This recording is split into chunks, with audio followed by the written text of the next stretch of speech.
Kali ini kita coba tweaking prosesor AMD Ryzen 5 5600 GT dan kalau hasilnya masih belepotan dan juga nggak sesuai dengan ekspektasi kalian, jadi tolong dimaafkan ya guys ya.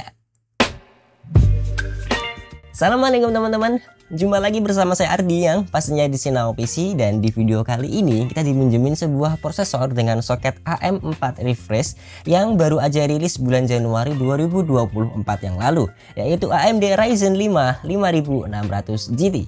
Ya, prosesor ini sendiri rilis jadinya adalah untuk menggantikan prosesor AMD Ryzen 5 5600G yang sebelumnya udah ada di pasaran. Dari segi arsitektur dan juga codename-nya pun juga masih sama, yaitu menggunakan arsitektur Zen 3 dengan codename-nya adalah Cezanne. Perbedaannya cukup minor, yaitu hanya ada di perbedaan dari segi boost clock dan juga dari segi turbo boost-nya aja. Selebihnya semuanya masih sama dengan Ryzen 5 5600G. Dimana si Ryzen 5 5600 GT ini dia punya base clock yang lebih rendah dibandingkan pendahulunya, yaitu cuma di angka 3,6 GHz aja, tapi untuk turbo boostnya ini lebih tinggi dari 5600G yang versi sebelumnya.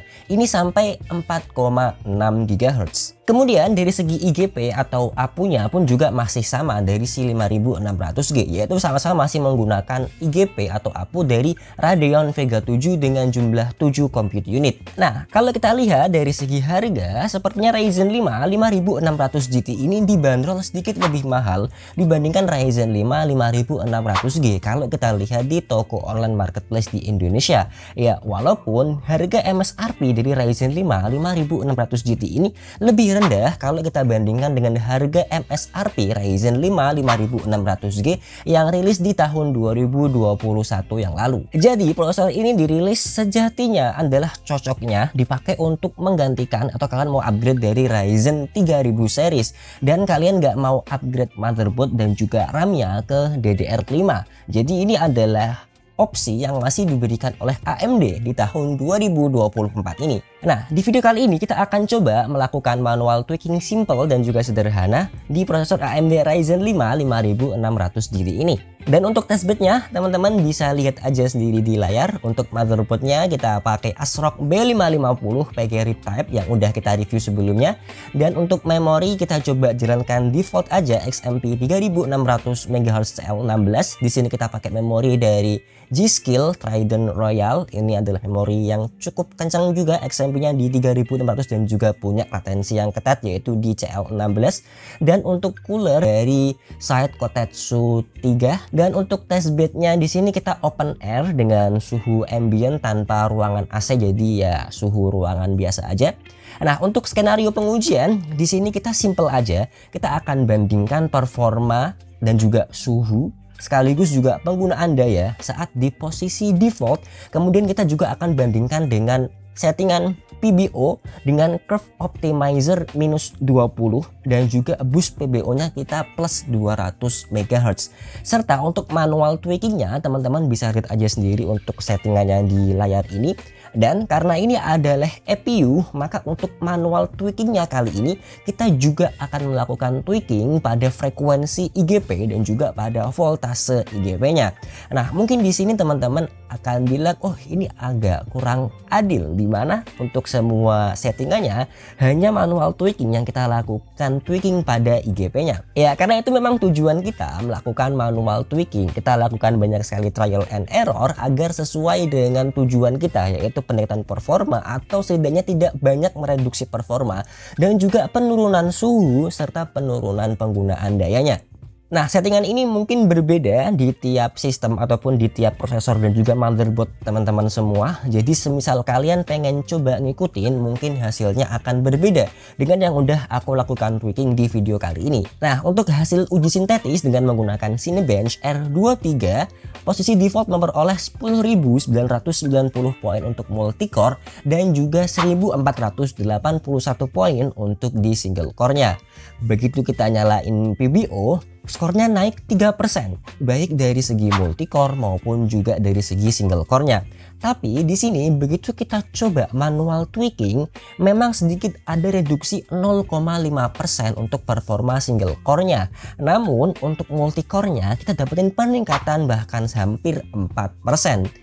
Hal ini terjadi karena frekuensi CPU-nya kita set di 4,5 GHz all core, di mana pada settingan default maupun juga PBO dengan curve optimizer tadi itu untuk single core-nya bisa lebih dari 4,5 GHz ya, walaupun nggak sering-sering amat. Dan di sini mungkin teman-teman bertanya-tanya kenapa kita set manual tweakingnya itu all core di 4,5 GHz, kenapa nggak sekalian ke 4,6 GHz aja gitu ya bang?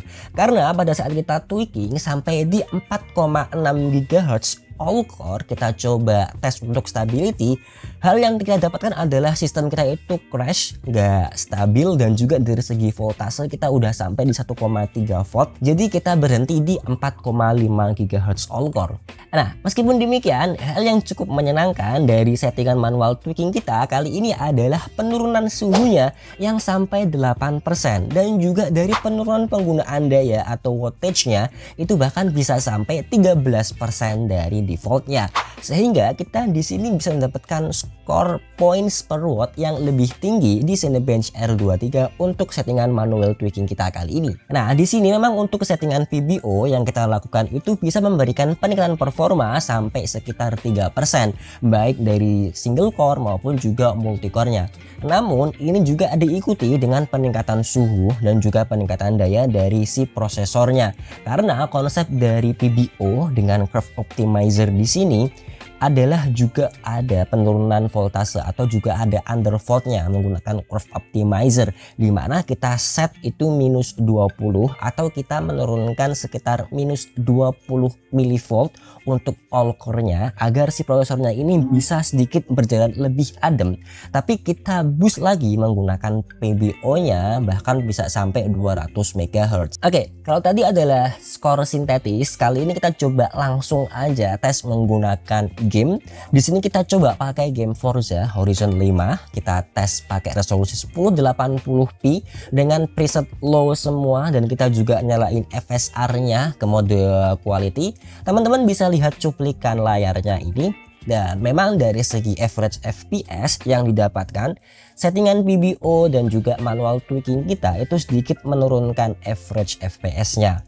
Nah, bisa kita lihat di settingan PBO, CPU frekuensi bahkan bisa di boost sampai 4,7 GHz, namun tidak bisa memberikan performa yang cukup signifikan. Nah, dari ketiga settingan kita ini perbedaan FPS-nya ini cukup tipis.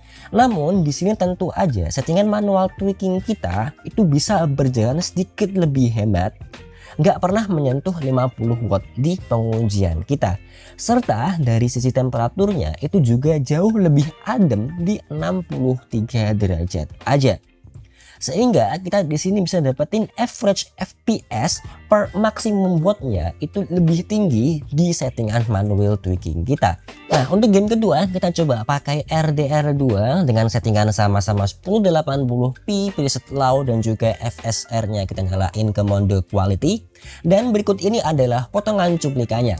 Sekelas memang hampir 11-12 hasil yang diberikan. Settingan PBO di sini bisa menyentuh frekuensi CPU bahkan sampai 4,8 GHz dengan minim peningkatan suhu, dan bahkan masih memerlukan daya yang hampir sama dengan settingan defaultnya.